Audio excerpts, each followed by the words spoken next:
I'm Chloe Miller, 30, an investigative real estate journalist in Florida.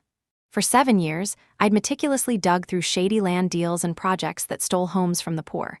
But everything collapsed in an instant. Eleanor Vance, the editor I once trusted, doctored the original photos I took of a bus accident that killed 127 people.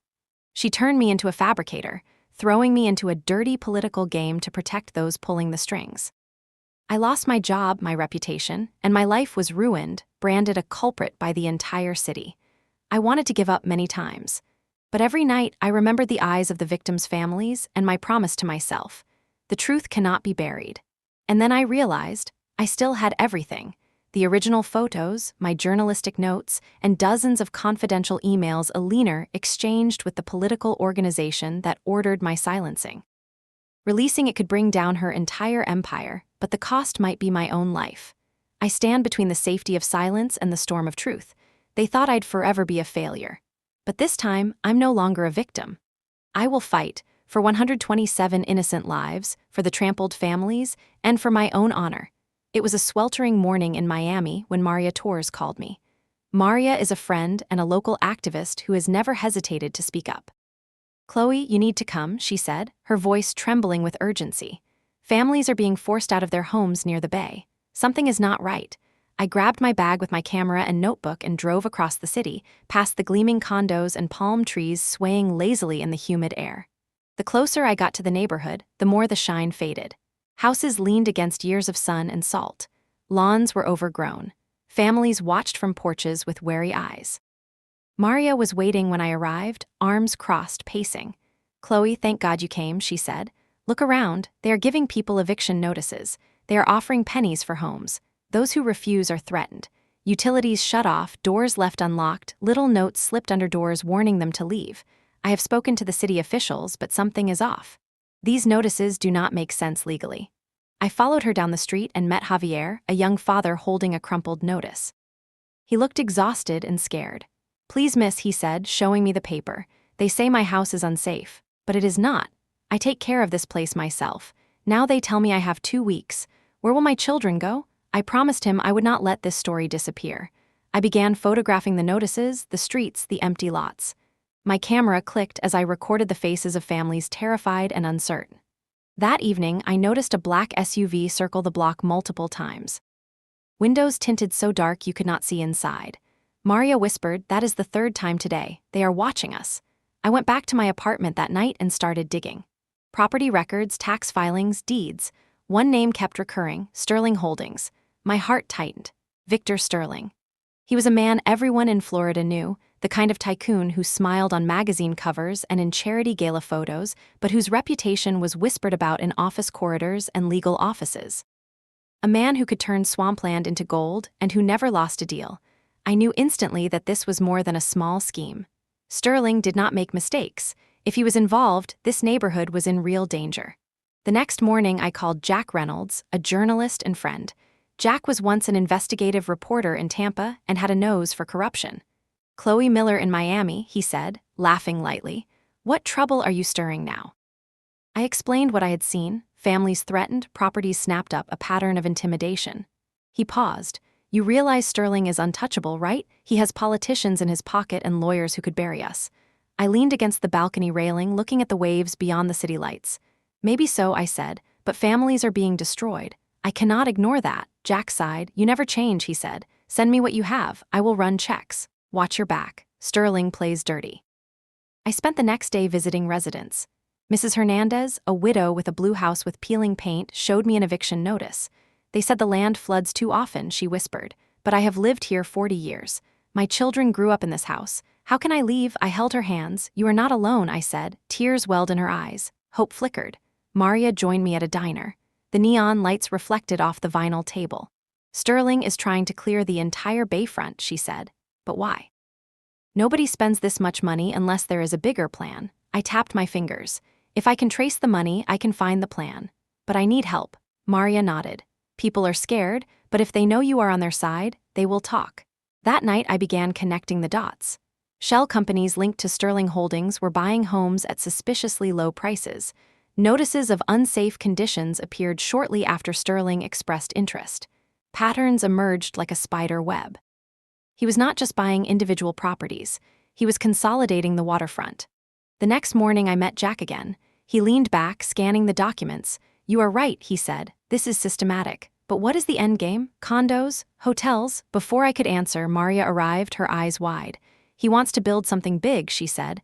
I overheard a clerk talking. They mentioned a resort, something about flood-resistant design. Jack whistled. "A luxury resort built on the backs of families," Sterling forced out. "Classic," I clenched my fists. If he is using climate threats to push people out while planning to profit, he is worse than I imagined. Maria leaned forward. "I might know someone," she said. "My cousin works in the city planning office. She has been uneasy about strange meetings. I can ask her to talk." My pulse quickened. Danger closed in. That night, leaving Jack's office, a man stepped from the shadows, tall in a dark suit. His voice was low. "Miss Chen," he said, "you should stop asking questions for your own safety." Then he vanished. I froze, my heart pounding. Fear surged, but anger overtook it. If Victor Sterling thought he could scare me off, he had miscalculated. I drove home with the windows down, the salt air filling my lungs. Families like Javier's and Mrs. Hernandez's were counting on me, and as long as I had my camera and my drive for truth, I would not let Sterling's empire of lies stand. The next morning I returned to the neighborhood, determined to talk to as many residents as possible, to document every story, every threat, every suspicious deal. Angela, a nurse raising 2 children alone, shared how letters appeared under her door telling her to sell quickly or face fines. Mr. Rodriguez, a retired fisherman, showed me his ledger proving he had repaired his house after hurricanes with his own hands. Every story formed pieces of the puzzle. I realized this was not just a fight over land. It was a fight over dignity, over justice, over families who had the right to stay in the place they had built their lives. I would follow the money. I would trace the deals. I would uncover Sterling's secret plans. And if he thought he could hide behind lawyers, politicians, and fear, he had never faced me before. By the end of the week, I had maps, spreadsheets, testimonies, and photographs. I had names, dates, and a list of every property Sterling had acquired along the waterfront. Each entry told a story of greed, intimidation, and carefully orchestrated deception. I could feel the weight of responsibility pressing down on me, but also a fierce clarity. I would not let these families be erased quietly. Not now, not ever. This was the beginning. My investigation had only just begun, but already the currents of danger were swirling. I knew that Sterling's reach was long, that threats could come in many forms, and that the clock was ticking. But I also knew that truth, once uncovered, had power. And I intended to use every ounce of it to protect the people who had trusted me and to shine a light on the darkness Sterling had built. The following morning, I woke before dawn. The heat had already begun to seep through the thin walls of my apartment. My mind raced as I reviewed the documents spread across the kitchen table: property deeds, shell company registrations, maps of the waterfront. Sterling's acquisitions weren't random. Each purchase seemed calculated to create a monopoly on the coastline. But why? What exactly was his endgame? I decided to visit one of the properties he had recently acquired. The house belonged to Mr. Rodriguez. I had spent hours with him the previous week documenting his repairs and collecting his ledger of expenses. I needed to photograph the property from multiple angles, not just for evidence, but to understand what Sterling intended for it. The neighborhood was quiet, too quiet. Even the seagulls seemed subdued, as if anticipating something ominous. I stepped onto the cracked driveway, camera in hand. Mr. Rodriguez greeted me with a grim smile. "Chloe, they've been talking about condemning this place for weeks. If they succeed, they'll have all of it cleared for something bigger. I don't know what, but I know it won't be good for people like us." I nodded, adjusting the lens. "I'll get every corner, every detail. This will be our proof that these homes are cared for and their residents are being forced out unfairly." While I photographed the house, a black SUV cruised slowly past. I held my breath. It didn't stop, but the message was clear. Someone was watching. After finishing with Mr. Rodriguez, I met Maria at a small cafe a few blocks away. She slid into the booth opposite me, her face tight with worry. "Chloe, there's more. Neighbors have received strange letters from Sterling Holdings lawyers. Some say it's just procedural, but others, they imply consequences if residents do not leave willingly." I leaned forward. "Have they followed through with any actions yet?" Maria shook her head. "Not yet, but everyone is terrified. And there's talk that Sterling's plans involve a resort, a luxury development. They're using the climate threats as an excuse to justify buying land cheaply and clearing residents. The pieces were coming together. Sterling was exploiting environmental fears to manipulate property prices while preparing to build something extravagant for the wealthy. I took a deep breath, feeling the enormity of what I was uncovering. Jack Reynolds called in the afternoon. I briefed him on the letters and the rumors about the resort. "You're getting close," he said. "But Chloe, be careful. Sterling has resources. He won't hesitate to make things difficult for anyone who digs too deep." I hung up and felt a shiver of determination. Threats would not deter me. Later that day, I received a tip from Maria. Her cousin, Elena Ramirez, worked for the city planning office and had access to internal documents. She was willing to meet me discreetly. That evening, under the dim light of a diner booth, Elena slid a folder across the table. Inside were detailed plans and communications showing that Sterling had insider knowledge about flood mitigation projects. He knew which areas the government would invest in to prevent storm damage, and he was buying up the land in anticipation of increased value. I felt my pulse quicken.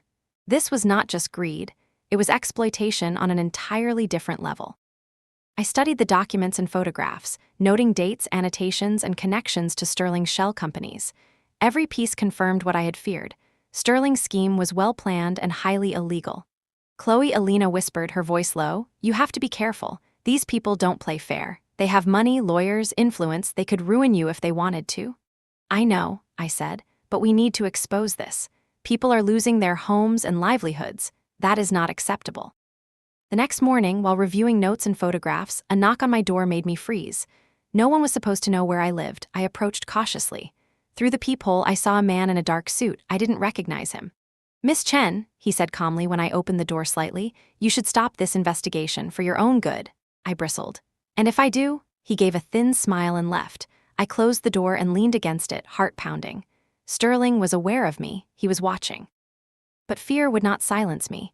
Over the next few days, I continued collecting evidence. I interviewed Angela White again. She was a nurse struggling to raise 2 children alone, constantly worried about eviction. "I just want to stay in my home," she said, voice shaking. "We work hard. We follow the rules. Why is this happening?" I held her hands. "Because people like Sterling exploit fear and vulnerability, but we are going to fight back. I promise you, we will expose him." Jack and I compiled all the documentation: photographs, internal memos, property records, and personal testimonies. Each piece told a story of coercion, greed, and exploitation. It was clear that Sterling was using insider information to manipulate land prices, target residents, and maximize his profit while appearing to act legally. One evening, Maria brought more residents together in her living room. We discussed a strategy. We could go public, but we had to protect ourselves. Names were recorded, threats were real, but the community's courage was growing. Families who had been intimidated were now ready to speak out. The first breakthrough came when Jack discovered a series of bank transfers linking Sterling to offshore accounts. The money trail confirmed suspicions of financial manipulation. Elena provided additional documentation showing Sterling's influence over local officials. Every revelation strengthened our resolve, but Sterling was not idle. Soon, anonymous letters, phone calls, and surveillance became constant. It was a test of endurance. Some neighbors wanted to back down, but Maria, Javier, Mrs. Hernandez, and Angela refused. Their determination inspired me. I was not just fighting for evidence. I was fighting alongside them for their homes, their dignity, their lives. By the end of the week, we had a complete dossier: visual proof of maintained homes, testimonies of harassment, financial records showing Sterling's manipulation, and planning documents revealing his intended resort. I stood on the balcony that night, staring at the ocean. The stakes were higher than ever, but I felt ready. Sterling had made one mistake. He underestimated the power of truth combined with courage. The first stage of my investigation was complete. We had collected undeniable evidence and had the beginnings of a plan to go public. Families felt seen, heard, and protected. And though the danger was real, I knew that with careful strategy, perseverance, and the support of the community, we could confront Sterling's empire of lies. This was only the beginning. Sterling's schemes were vast, but so was our determination. I had a camera, a notebook, allies, and the courage to face whatever came next. And in that moment, looking out at the waves under the moonlight, I knew one thing with certainty: I would not back down, not now, not ever. The days following our first breakthroughs were tense. Sterling was no longer just a distant presence, he had made it clear he was aware of me. Anonymous calls came late at night, often with long pauses before a click on the other end. Surveillance cars were spotted near my apartment. I refused to be intimidated, but I could feel the pressure mounting. Every step I took, every interview I conducted, had to be precise. Mistakes could cost lives or destroy everything I had built. Maria, Alina, and Jack became my anchors. We coordinated constantly, sharing updates and strategizing over encrypted messages. Alina provided more sensitive city planning documents showing Sterling's knowledge of future flood mitigation projects. It was clear he was using inside information to manipulate property values while pushing residents out. He was exploiting not just greed but knowledge of the environment, turning nature itself into a tool for profit. One afternoon, I met with Angela and Javier at Maria's house. Angela looked worn out but determined. "I just don't understand how someone can be so ruthless," she said. "We're just trying to live our lives. We work hard. Why is this happening?" Javier clenched his fists. "Because people like Sterling think they're untouchable, but we're not going to let him win." I nodded. "Exactly, and we have evidence. Now we need to make sure it counts. The story has to reach people who can't be bought or silenced." That evening, as I walked back to my car, I noticed a figure standing under a streetlight, watching. I pretended not to see, kept my pace steady, and once I was in the car, locked the doors. It was a reminder that Sterling's reach was long, and that caution was necessary. The next day, I met with Jack and showed him new photographs and documents. "Look at this," I said, spreading papers across the table. "He's not just buying property, he's coordinating with city officials. He has mapped flood zones and planned purchases so that the areas with the highest future value end up in his hands."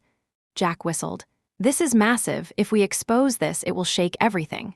"Yes," I replied, "but Sterling will fight back. He won't go down quietly." And fight back he did.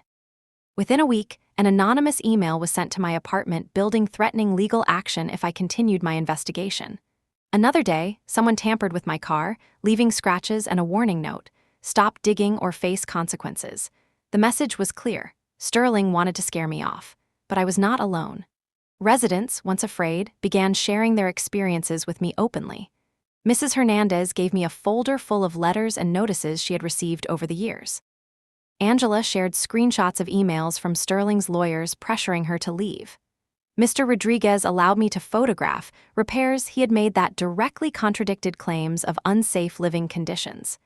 Alina arranged a secret meeting with a scientist she knew, Dr. Benjamin Lowe, an expert in climate and flood mitigation. Dr. Lowe provided evidence that Sterling had used confidential government data to predict which areas would see increased property value after infrastructure improvements. He was not just exploiting residents, he was manipulating data for profit. With each piece of evidence, our case grew stronger. Jack helped me organize it into a clear narrative: documented harassment, coerced sales, shell companies, insider knowledge, and financial manipulation. Every detail was verified. Every statement backed with proof. One evening, I received a threatening phone call that made my hands shake. A low, menacing voice said simply, "Stop your investigation, or you will regret it." I hung up without responding. Fear surged, but determination burned hotter. Sterling underestimated the power of the truth. The next morning, Maria, Alina, and I met at a local cafe. We discussed strategy. We could not release the information alone. We needed allies in the press and federal authorities. Jack agreed to help coordinate outreach to journalists and watchdog organizations. The goal was to make Sterling's network of deceit public and unignorable. Residents began stepping forward publicly. Angela gave an interview to a small independent news outlet. Javier allowed photographs of his home and family to be published. Every story humanized the statistics, making Sterling's actions tangible and undeniable. Through the week, Sterling's countermeasures escalated. Lawyers sent cease and desist letters, threatening defamation lawsuits. Anonymous messages suggested that personal information had been obtained to intimidate me and others. But our preparation and caution protected us. Each threat became a testament to the importance of exposing him. By the end of Part 3, we had amassed a mountain of evidence: personal testimonies, photographs, legal documents, internal memos, financial records, and expert analysis from Dr. Lowe. Sterling's operations were laid bare in detail. The community was energized, and the investigation was no longer just about uncovering wrongdoing. It had become a movement to restore justice. Sitting in my apartment one evening, I looked over the stack of files, photographs, and notes. The risk was high, and Sterling's power immense, but hope burned brighter. The residents had courage, the evidence was irrefutable, and I had allies ready to ensure the truth could not be buried. This chapter of the investigation marked a turning point. Sterling's threats had grown real, but so had our resolve. The battle lines were drawn, and the fight for justice had begun in earnest. The following morning, I woke with a sense of urgency pressing against my chest. Sterling was no longer a distant threat, he was an active presence. The anonymous messages, the surveillance, the veiled threats, they were all warnings, not suggestions. I knew that every move I made needed to be calculated, deliberate. There was no room for error. I spent the early hours reviewing our compiled evidence.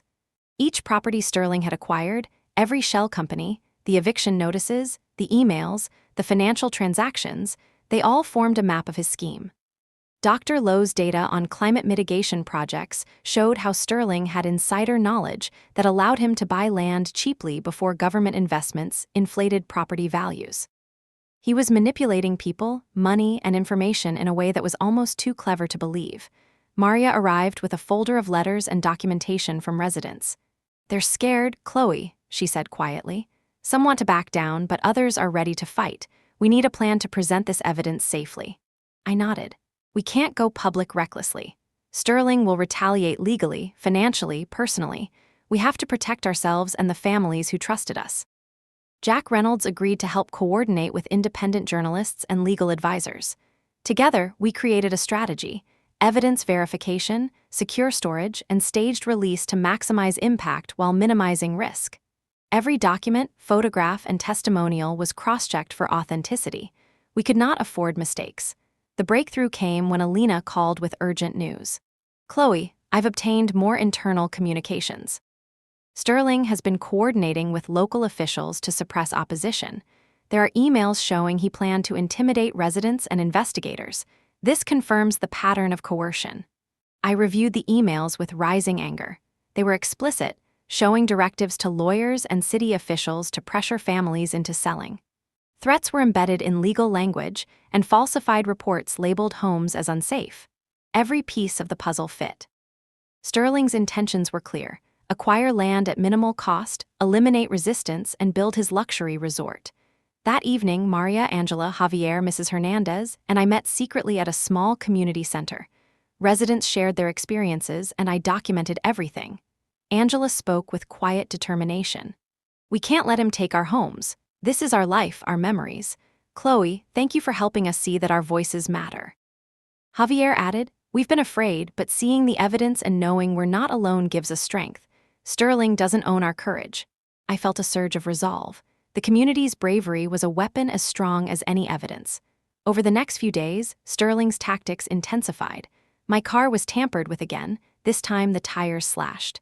Threatening letters arrived at the door of Maria's office. Anonymous phone calls warned me to cease investigation. I filed reports with local authorities, but I knew their effectiveness would be limited. Sterling's influence reached far. Dr. Lowe provided additional climate data showing projected increases in property value due to future government mitigation projects.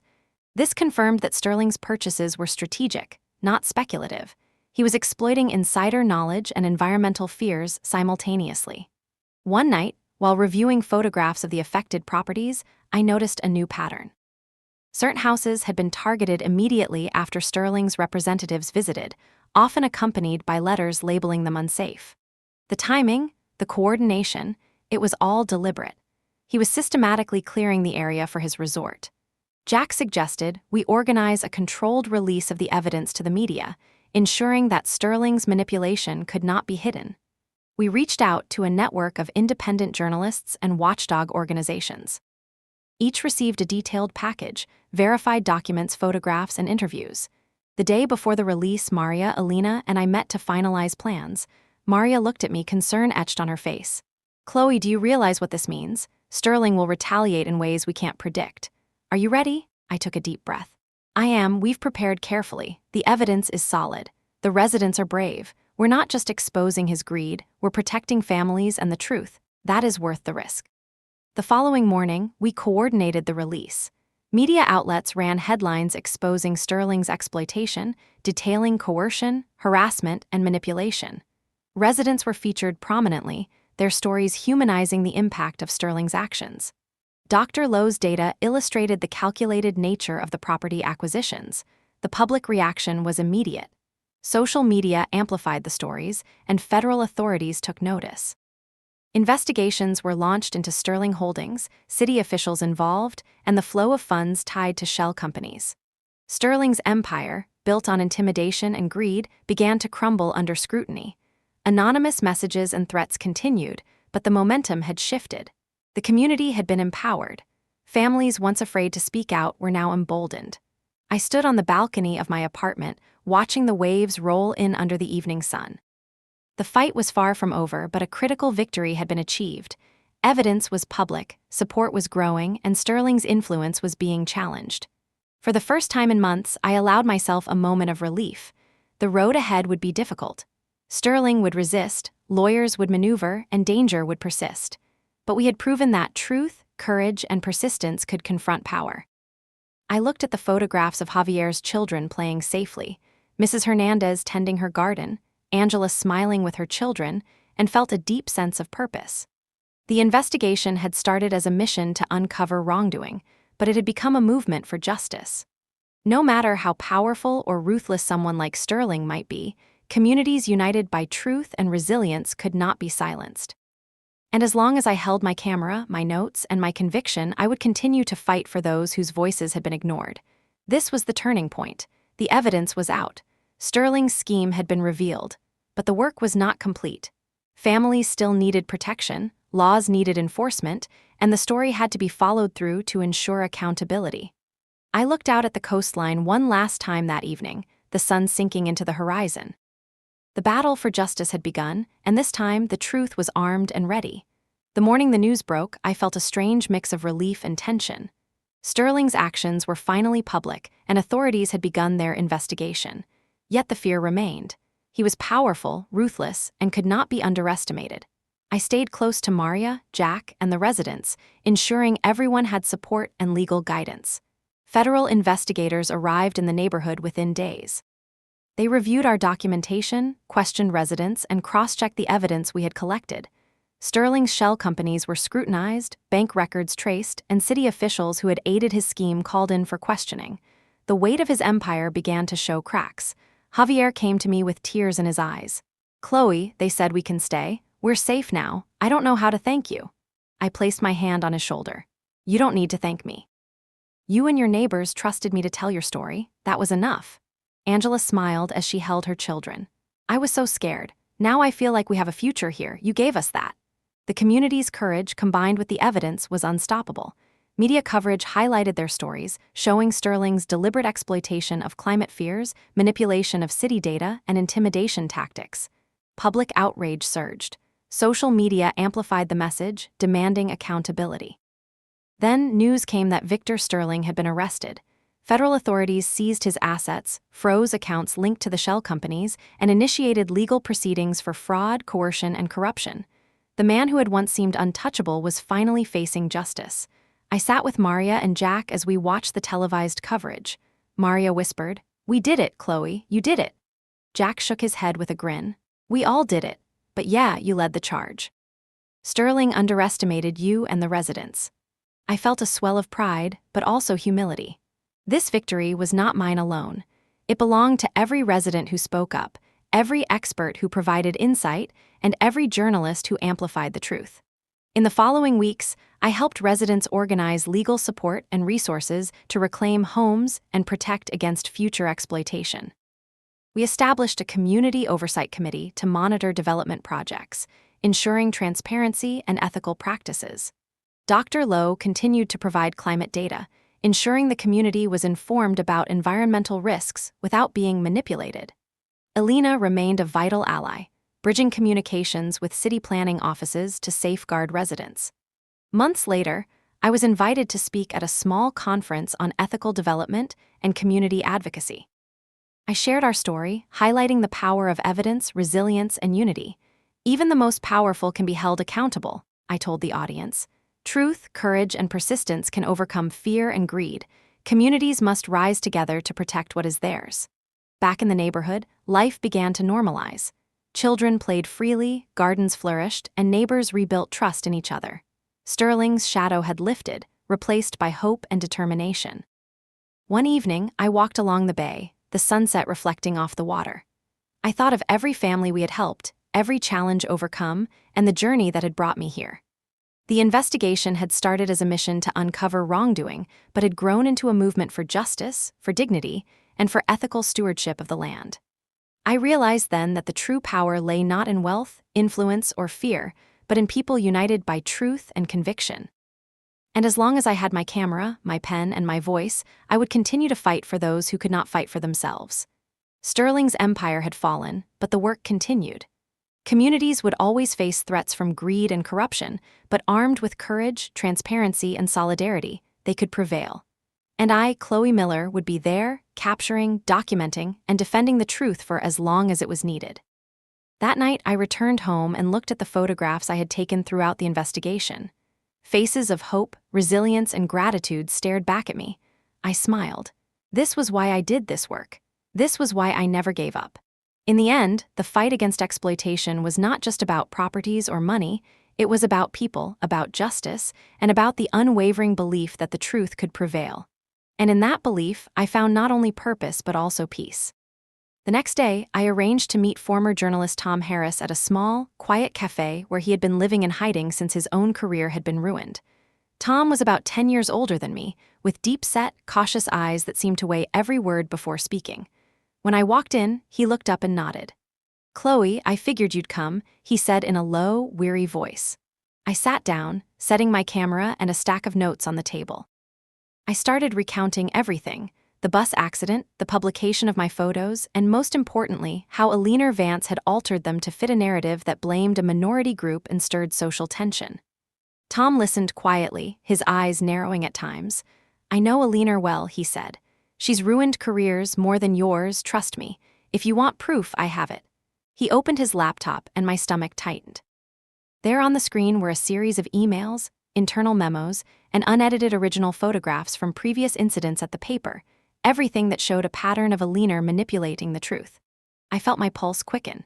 This was exactly what I needed to prove that she wasn't just careless or biased, she was deliberately altering reality for her own gain, often in collaboration with powerful, secretive interests. Tom leaned closer and lowered his voice. "Alina isn't just a bad editor," he said. "She's been taking money from a shadowy political organization to shape public opinion. That's why the photos were altered. They had to craft a story that fit their agenda, not the truth."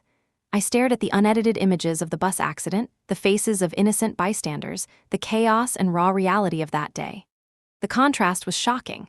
Alina had erased crucial context, blurred some faces, highlighted others, every manipulation designed to provoke fear, anger, and division. I swallowed hard.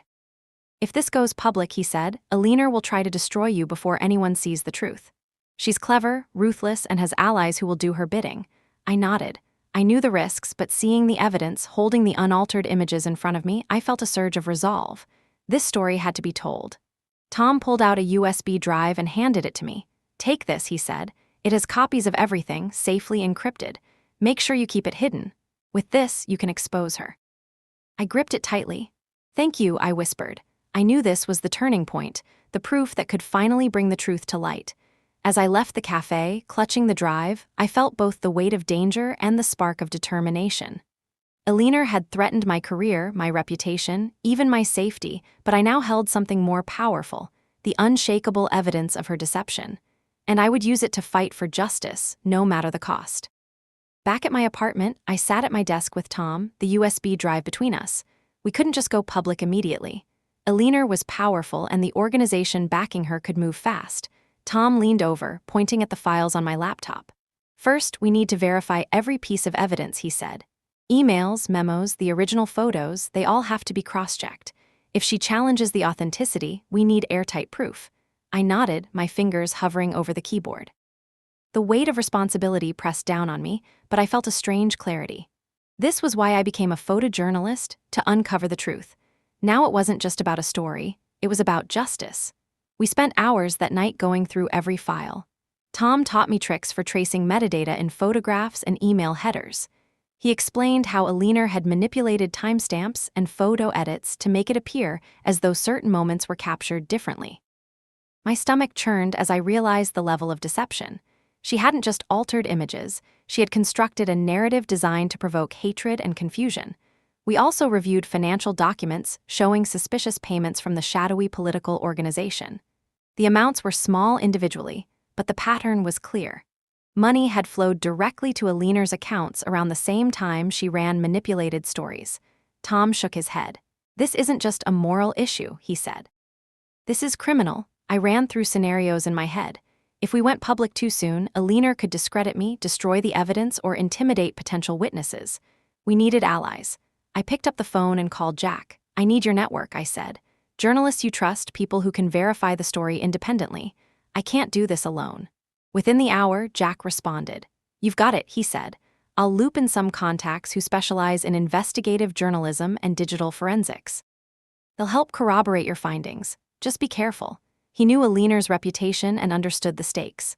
Over the next few days, Tom, Jack, and I worked tirelessly. We created multiple secure backups of every document and photograph.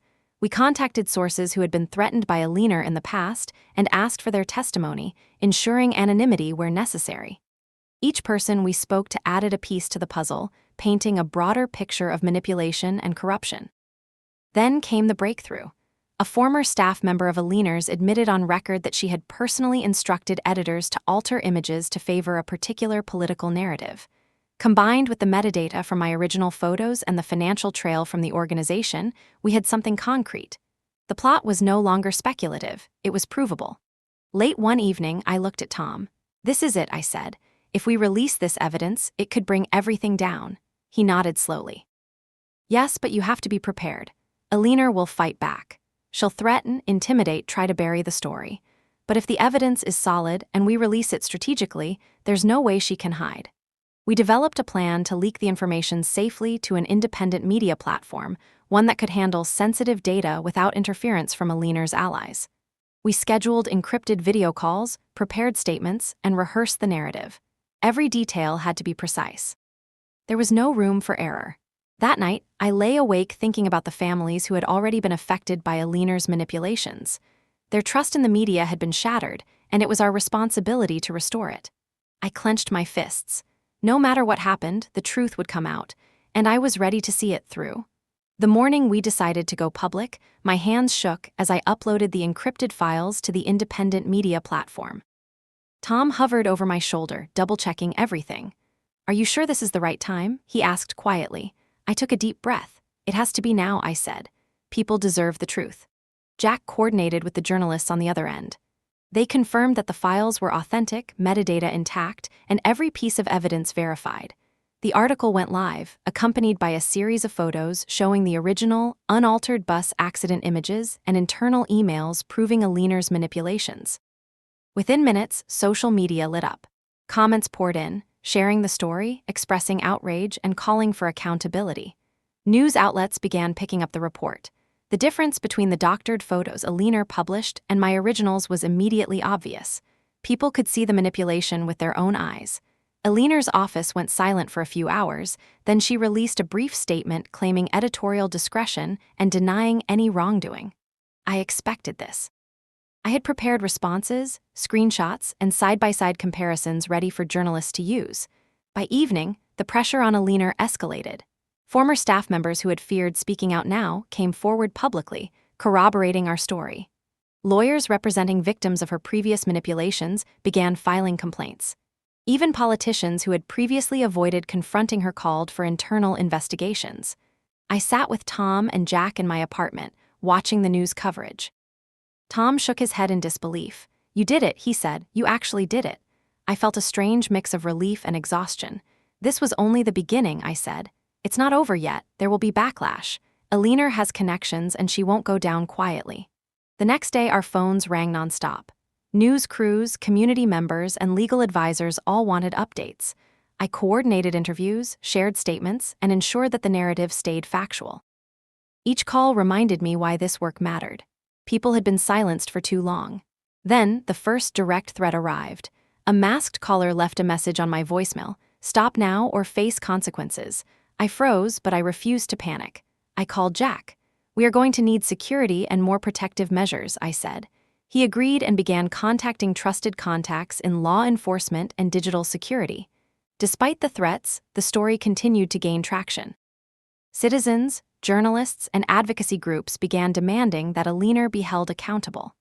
Emails and documents from the shadowy political organization began surfacing as investigators traced the financial trail. Evidence collected from my original photos, combined with whistleblower testimonies, created a comprehensive record of her manipulations. By the end of the week, Aliner was officially under investigation. Media coverage highlighted the stark contrast between her altered narratives and the truth revealed by my photos. Public opinion had turned decisively. People were no longer questioning the story, they were demanding justice. I stood by the window, looking at the city skyline. The fight had reached a critical point. Aliner was powerful, dangerous, and desperate, but now she was exposed. The truth was out, and with the support of witnesses, journalists, and the public, there was no turning back. Tom placed a hand on my shoulder. "You did what many feared to do," he said. "You took the risk and made sure the story was told correctly." I nodded, thinking of every moment of fear, doubt, and determination that had brought me here. This was why I became a photojournalist, to witness the truth and share it, even when the consequences were frightening. That night, as the city lights reflected on the wet streets, I knew the battle against Aliner was far from over. But for the first time, I felt that justice was within reach. The work we had done, the evidence we had gathered, and the truth we had revealed were unstoppable. And I, Chloe Miller, would not stop until every lie had been exposed and every manipulation confronted. The people deserved no less. The days after the story went live were tense. Aliner wasn't going to go quietly, and it became clear almost immediately. Anonymous messages started showing up in my inbox, threatening emails, phone calls with silence on the other end, and subtle warnings that someone was watching my apartment. I felt my pulse quicken each time my phone buzzed. Tom and Jack stayed by my side virtually and in person. We set up encrypted communication, changed passwords constantly, and avoided meeting in predictable places. "Chloe," Tom said during a late-night conference call, "she's trying to scare you. Don't let her." We had documented everything meticulously, and now we had to be smarter than Aliner. The first escalation came when my car was vandalized overnight. Scratches marred the paint, and someone had left a note under the windshield wiper: "Stop now or else." I stared at it, anger and fear mixing. This was bigger than just a story, it was personal. But the families we were defending, people like Javier and Mrs. Hernandez, had already risked so much. I couldn't back down. Jack coordinated with local law enforcement to report the incident, and I began documenting each threat. Every message, every call, every suspicious figure outside my window became evidence. I realized Aliner's game wasn't just about hiding the truth, it was about intimidating me into silence. Then came a public smear campaign. Anonymous social media accounts began circulating false claims about me, suggesting I had altered my photos or fabricated the story. It was subtle, but effective. People I didn't know questioned my credibility. I called Jack, my voice tight with frustration. "How do we fight this?" I asked. We responded with transparency. We posted verified evidence, side-by-side comparisons of the original and altered photos, and statements from Tom and other former staff corroborating Aliner's manipulations. Slowly, the truth cut through the lies. People began to understand that the smear campaign was just a desperate attempt to discredit the facts. Meanwhile, Aliner reached out to some community members who had been hesitant to speak. She offered legal settlements, incentives, and subtle threats to try to silence them. I worked closely with Maria and Alina to ensure that anyone approached had support, legal guidance, and encouragement to speak out. Every story shared added weight to the case. One night, Tom handed me a folder with more evidence he had uncovered from Aliner's previous assignments. These documents showed a pattern of deliberate editorial manipulation tied to financial interests from the secret political organization. It was extensive and damning. We realized that exposing Aliner fully required connecting all these pieces, not just the bus accident story, but her entire history of corruption. I contacted Dr. Lowe, who agreed to help by verifying the integrity of the images and documents using forensic analysis. With his support, we could prove beyond doubt that Aliner's edits were intentional and manipulative. By coordinating with Jack, Tom, and our allies, we began building a comprehensive case. It included my original photographs, metadata, financial trails, testimonies from former staff, and the expert verification from Dr. Lowe. We were constructing an airtight record that could withstand any legal challenge. I took a deep breath one evening, staring at the piles of evidence. Alina was fighting back, using threats and deception, but the truth was stronger. Every manipulated image, every doctored email, every false narrative she had created could now be countered with undeniable proof. Maria checked in late that night. "Chloe," she said, "you've inspired so many people to come forward. It's scary, but it's working." I nodded. Fear had been Alina's tool, and now it was failing. Despite the threats, the late nights, and the constant vigilance, I felt a growing sense of determination. Alina had underestimated the power of truth, evidence, and a community willing to stand together. I knew the next steps would be crucial, bringing the full story to the right platform, ensuring public accountability, and protecting everyone involved. And as I sat at my desk, reviewing every document, every photo, every testimony once more, I reminded myself, the fight wasn't just about exposing Alina. It was about restoring trust, protecting innocent lives, and making sure no one could manipulate the truth unchecked. I clenched my fists. Whatever came next, I was ready. We were ready. Alina could try to intimidate us, smear us, or even threaten us physically, but the truth had a momentum she couldn't stop. And I, Chloe Miller, would make sure it reached the light. Weeks of preparation led to a tense morning. Tom, Jack, Maria, and I gathered in my apartment one last time before releasing the compiled evidence to the independent platform. The folder on my laptop contained every photo, email, memo, and testimony we had collected. This was the culmination of months of work, the moment where the story would be undeniable. Jack leaned forward, his eyes serious. "Chloe," he said, "once this goes live, there's no turning back. The public will see everything. Alina will react. Are you ready for that?" I nodded. I had prepared myself mentally for this moment. Ready or not, the truth had to come out. I pressed send. Immediately, the platform published a detailed exposé showing side-by-side comparisons of my original photos and Alina's manipulated versions, accompanied by emails and financial records connecting her to the shadowy political organization. It was thorough, verifiable, and impossible to ignore. Within minutes, reactions poured in. News outlets picked up the story, amplifying the evidence and publishing interviews with Tom and former staff members. Social media erupted with outrage and support. People were shocked by the scale of Alina's manipulation, the intentional targeting of minority groups, and her collaboration with powerful interests to control public perception. Alina responded with a statement denying wrongdoing, claiming editorial discretion, and dismissing our evidence as biased. But the side-by-side documentation, metadata analysis from Dr. Lowe, and corroborating witness statements made it impossible for her claims to stick. Every attempt to spin the story back on me failed. By the afternoon, federal investigators had opened an official inquiry into Alina's activities. Emails, financial transactions, and internal communications were subpoenaed. Former employees who had feared retaliation came forward with full testimonies, emboldened by the undeniable evidence and growing public attention. Maria and I coordinated interviews with affected communities, allowing residents to share their experiences and highlight the real-world consequences of Alina's manipulations. Their voices, raw and authentic, added another layer of weight to the story.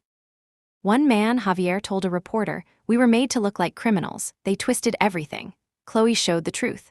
I received calls from advocacy organizations, journalists, and even local officials offering support.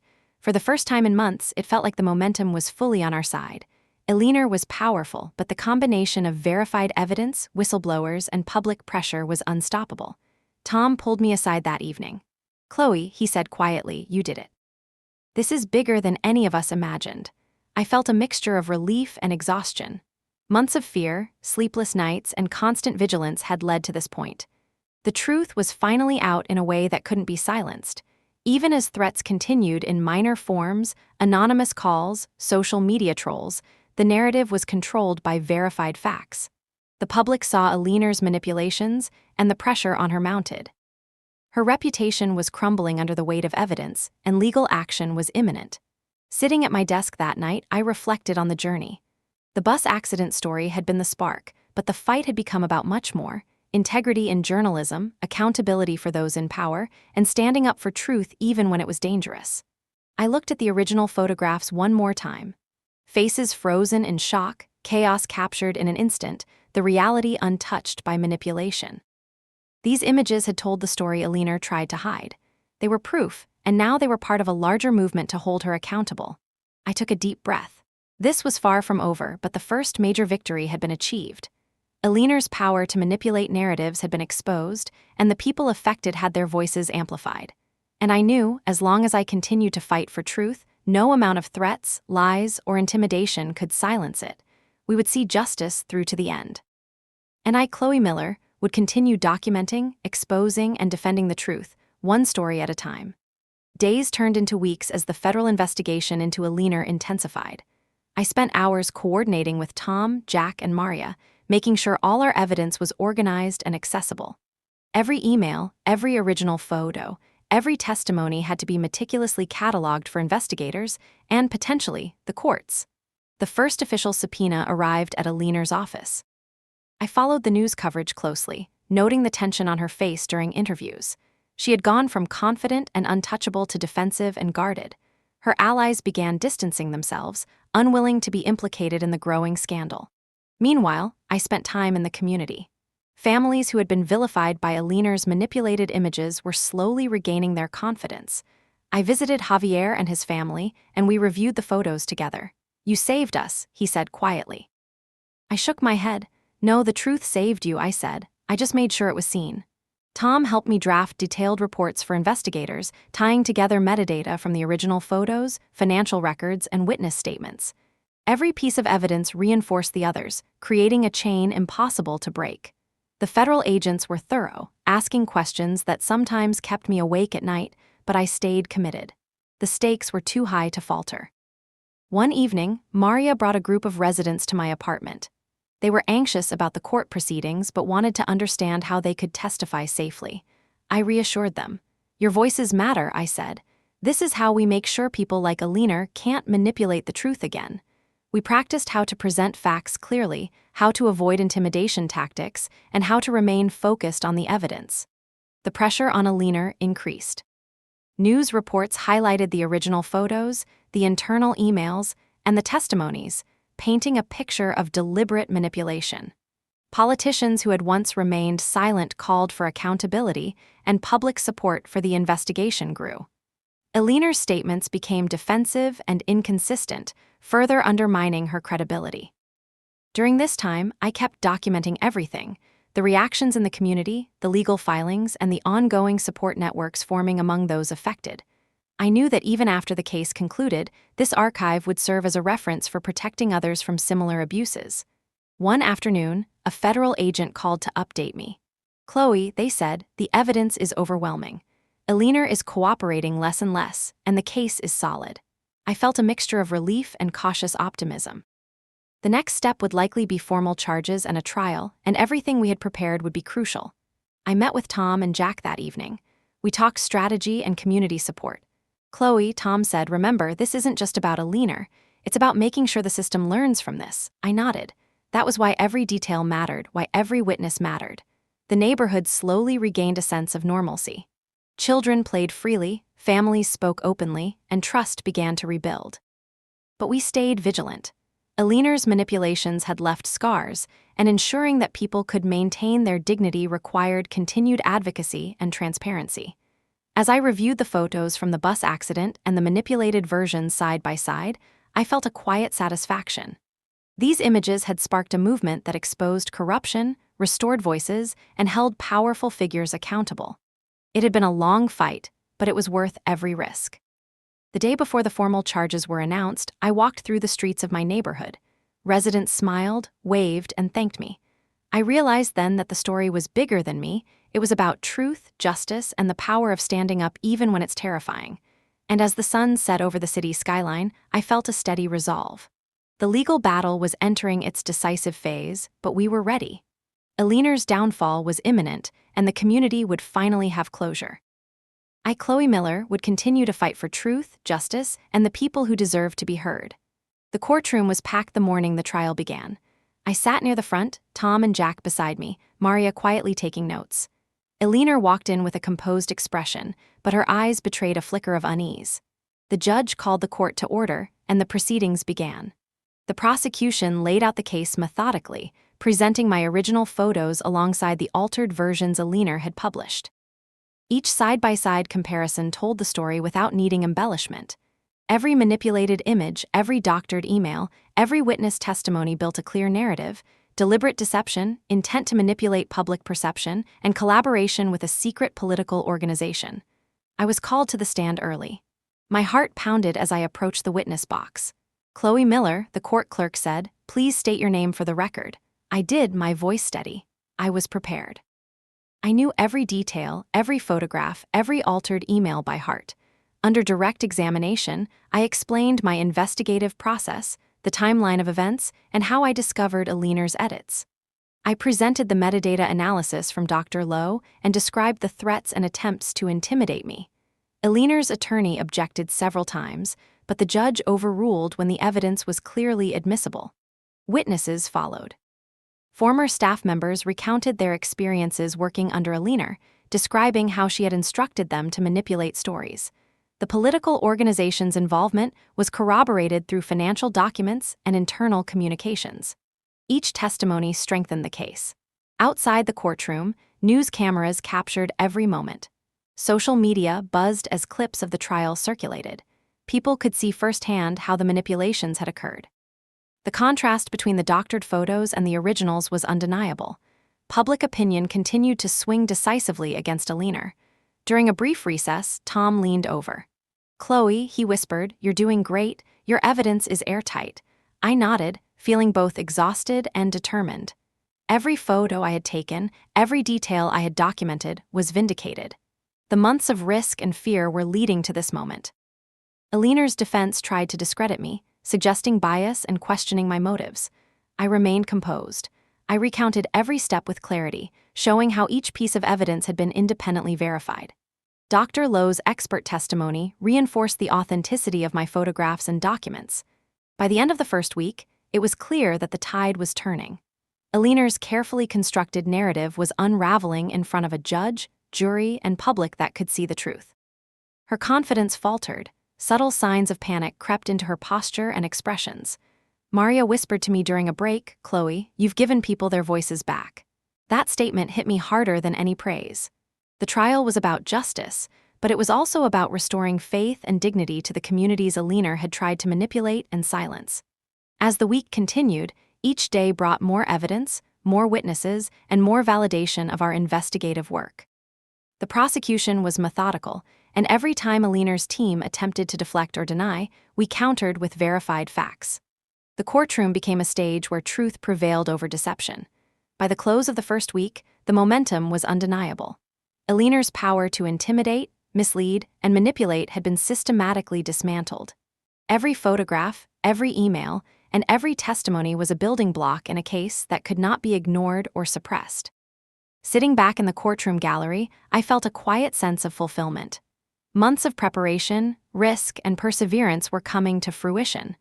The trial was only beginning, but it was already clear that justice was within reach. I glanced at the jury, the witnesses, and the empty chairs reserved for those who had once been too afraid to speak. Their presence, combined with the evidence, sent a clear message. Manipulation and corruption would not prevail when the truth was pursued with determination and integrity. And as the judge adjourned the court for the day, I whispered to myself, "This is for everyone who has been silenced. I will make sure the truth wins." By the middle of the second week, the courtroom tension was palpable. Every day, more evidence was introduced. Emails showing direct instructions from Eleanor to alter my photographs, financial records connecting her to the shadowy political organization, and sworn statements from former staff who had been too afraid to speak for years. Eleanor's composure began to crack. Her voice occasionally faltered when cross-examined, her carefully practiced defenses unraveling under the weight of verifiable facts. I watched closely from the gallery, feeling a mix of resolve and anticipation. Every manipulated image I had captured months ago now served as undeniable proof of her deceit. The prosecution called Dr. Lowe again to explain the forensic analysis of the photos and metadata. He detailed how timestamps had been altered, how faces had been selectively blurred, and how certain sequences had been reordered to create a false narrative. The jury examined the evidence with growing interest, clearly grasping the extent of Aliner's manipulations. Tom and Jack provided additional testimony, explaining the context of how we had discovered the evidence and the lengths Aliner had gone to intimidate us. Each detail of her threats, including the anonymous calls and emails, reinforced the premeditated nature of her actions. During a particularly tense moment, one of Aliner's former editors testified live, recounting how they had been pressured to edit stories against their ethical standards. I listened carefully, remembering my own experiences and realizing how far-reaching Aliner's influence had been. The courtroom was silent, hanging on every word. The turning point came when we presented the complete timeline. From the bus accident, the initial publication of altered photos, the threats made against me, to the final exposure of her collaboration with the political organization. Each step was documented and corroborated, leaving no room for doubt. Aliner's defense tried a last-minute attempt to claim journalistic discretion, arguing that editorial changes were normal. But the combination of technical analysis, witness testimony, and financial records left the argument hollow. The jury could see the intent, the pattern, and the consequences. After hours of deliberation, the jury returned. Aliner's actions were deliberate, manipulative, and harmful. The verdict confirmed what we had hoped. She was guilty of intentionally manipulating media to deceive the public and advance political interests. Relief washed over me, though tempered by the gravity of the moment. This was more than a personal victory. It was justice for the people whose lives had been distorted and threatened. The courtroom buzzed as the news spread. Aliner's career was effectively over. Her credibility destroyed, her influence curtailed, and legal consequences assured, the ripple effect of her manipulations was finally being addressed. Former staff, witnesses, and affected community members expressed relief and gratitude. Outside the courthouse, I spoke briefly with reporters. I emphasized the importance of integrity in journalism, the courage of witnesses who came forward, and the need for media accountability. My words were firm, yet I hoped they inspired others to act ethically and fearlessly in the face of wrongdoing. As the day ended, I walked through the streets of the city, feeling a mixture of exhaustion and quiet triumph. The months of fear, preparation, and relentless pursuit of truth had led to this moment. Aliner had been held accountable, but more importantly, the story reinforced the power of evidence, persistence, and moral courage. Back at my apartment, I sat with Tom and Jack, reflecting on the journey. We had faced threats, intimidation, and the full weight of someone intent on hiding the truth. Yet, with careful planning, collaboration, and unwavering commitment to facts, justice had prevailed.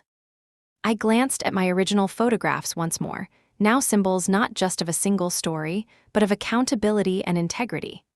This victory wasn't just mine, it belonged to everyone affected, to everyone who had been silenced, and to anyone who believed that truth matters.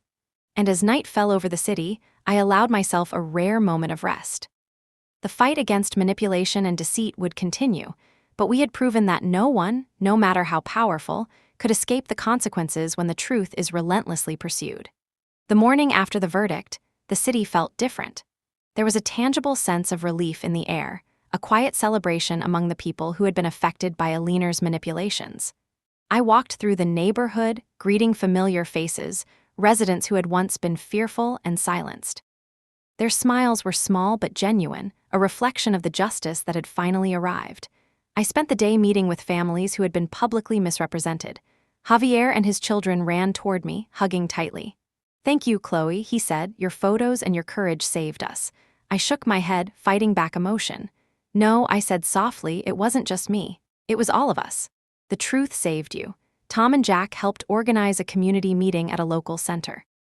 We invited residents, former staff, and legal advisors to discuss how to protect themselves in the future, how to respond if they encountered media manipulation, and how to stay united. Maria coordinated the logistics while Alina documented everything, creating a secure archive for anyone who needed support. At the meeting, I spoke directly to the community. We went over every step of the process, documenting evidence, maintaining digital security, and sharing stories responsibly. I emphasized the importance of media literacy, teaching people to question narratives and verify facts before accepting them as truth. People listened intently, some nodding, others taking notes. I felt a deep sense of purpose. This was the kind of impact I had always wanted to make. In the following days, several former staff members came forward voluntarily to provide additional information about Aliner's past manipulations. These testimonies were added to the public record, further reinforcing the narrative of accountability. We worked together to ensure they felt safe and supported, showing that courage was met with protection rather than retaliation. I also connected with investigative journalists nationwide. Jack facilitated introductions, and together we discussed ways to create networks for independent reporters who faced threats similar to mine. The goal was clear: to empower journalists to pursue the truth without fear, and to provide a safety net of resources, legal guidance, and community support. During one afternoon session, Dr. Lowe joined us remotely to talk about the role of forensic analysis in validating evidence.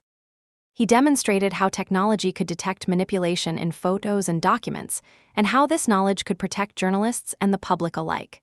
Residents asked questions, eager to understand how they could protect their own stories and their communities. I reflected on the months of danger, sleepless nights, and the constant tension. Every moment of fear had led to this: justice for Aliner's victims, a stronger community, and a renewed commitment to truth. It wasn't just about exposing a single manipulator.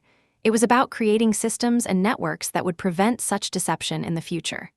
That evening, I walked along the city streets, thinking about the families, the former staff, and everyone who had played a part in bringing the truth to light. I realized that my role as a photojournalist had evolved. I wasn't just capturing images. I was documenting accountability, amplifying voices, and shaping a movement toward transparency and integrity. Sitting back in my apartment, I organized the files, photographs, and testimonies into a secure archive.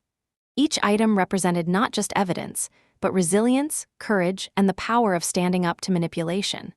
I made a silent promise: this work would continue, and I would dedicate myself to protecting truth wherever it was under threat. And as the city lights shimmered outside my window, I felt a deep sense of fulfillment. Justice had been served, communities had been empowered, and a new chapter had begun, one where truth, integrity, and courage guided every story I told. Over the next few months, I shifted my focus from the immediate aftermath of the trial to building something bigger. The lessons from Aliner's manipulation had shown me how fragile truth could be, and I was determined to create a platform that protected journalists, amplified verified stories, and educated communities. I called a meeting with Tom, Jack, Maria, and Alina. We sat around a large table, laptops open, brainstorming how to structure the initiative. "Chloe," I said, "this has to be more than just a website or a newsletter," Alina said. "We need a full network: legal support, forensic resources, secure channels for whistleblowers, and outreach to communities." I nodded. "Exactly," I said. "This is about giving everyone the tools we had to survive Aliner and similar threats." We agreed to launch a national platform for independent investigative journalism. Journalists could submit their work securely, receive verification support, and access legal advice if they faced threats or intimidation. Tom focused on creating the protocols for evidence verification, Jack coordinated the connections with media outlets, and Maria and Alina worked on community outreach and educational programs. I also reached out to universities and journalism schools. Workshops were organized to teach students how to document stories ethically, how to identify manipulated media, and how to protect themselves from threats when reporting sensitive issues. I wanted this to be ingrained early, a generation of journalists trained to uphold integrity without fear. As the platform went live, we began receiving submissions from reporters nationwide. Some were whistleblowers, others were independent journalists covering corruption, environmental issues, and social injustices. Every story reminded me why this work mattered. The truth had to be documented, verified, and shared responsibly. We held webinars, featuring experts like Dr. Lowe, to educate reporters and the public on detecting media manipulation. We created guides on secure communication, data storage, and ethical reporting. The goal was clear: empower people to fight misinformation and protect the vulnerable. During this period, I continued to photograph stories myself, documenting communities affected by misinformation and manipulation. Each project reinforced the need for integrity and accountability. My work, once a single investigative story, had now grown into a movement. One evening, Maria looked over the platform analytics. "Chloe," she said, "the reach is incredible. We're connecting journalists from coast to coast, people are submitting stories, and communities are engaging with verified information." I smiled. This is what I hoped for. It's bigger than any single story, any single victory. We also began partnering with nonprofit organizations to provide legal support for journalists and whistleblowers. The collaboration ensured that no one pursuing truth would face threats alone. The platform became a hub, a safe space, and a community for those committed to integrity. As I reviewed submissions late at night, I reflected on the journey. From the bus accident photos, the manipulation by a leaner, and the months of threats and legal battles, it had led to something transformative.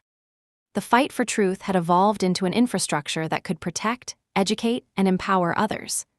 I knew challenges would continue, manipulators would always exist, but with this platform, with verified evidence and community support, the power of truth could no longer be easily suppressed. Every photograph, every verified story, every testimony submitted strengthened the movement. That night, I looked at the city skyline, thinking about the families, the reporters, and the students whose work we were now protecting.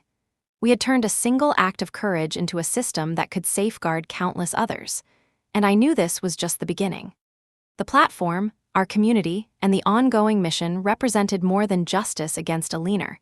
It represented hope, accountability, and the enduring power of truth in the face of manipulation. And I, Chloe Miller, would continue to lead, document, and fight for integrity, ensuring that the stories that mattered most would never be silenced again. Months turned into a year, and the platform had grown far beyond my initial vision. Reporters from every state were submitting stories, communities were sharing verified information, and universities were integrating our workshops into their journalism programs. The movement was gaining momentum. During a virtual town hall, I spoke to an audience of hundreds of aspiring journalists. "The importance of integrity," I said, "cannot be overstated. Misinformation spreads quickly, manipulation can ruin lives, but every one of you has the power to uphold truth." The response was overwhelming. Messages poured in from people thanking us for providing tools, resources, and a safe space to pursue investigative work. Across the country, our platform's influence was being felt. Newsrooms began revisiting internal policies to verify stories and photos more rigorously. Journalism organizations cited our resources for training and ethical standards. Communities that had once been vulnerable to manipulation were now better equipped to demand accountability.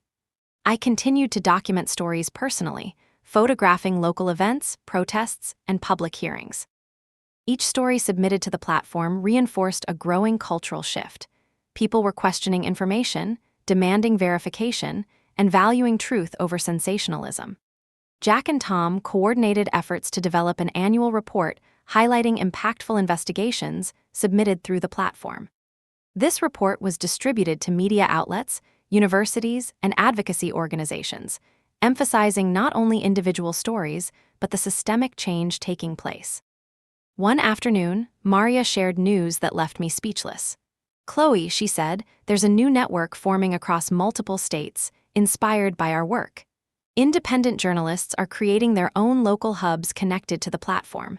They're mentoring young reporters, advocating for transparency, and expanding the reach of verified reporting." I felt a deep sense of fulfillment. What had started as a fight against a single manipulator had grown into a movement capable of reshaping media accountability nationwide. Community leaders began inviting me to speak at conferences and panels. I emphasized the power of evidence, collaboration, and courage.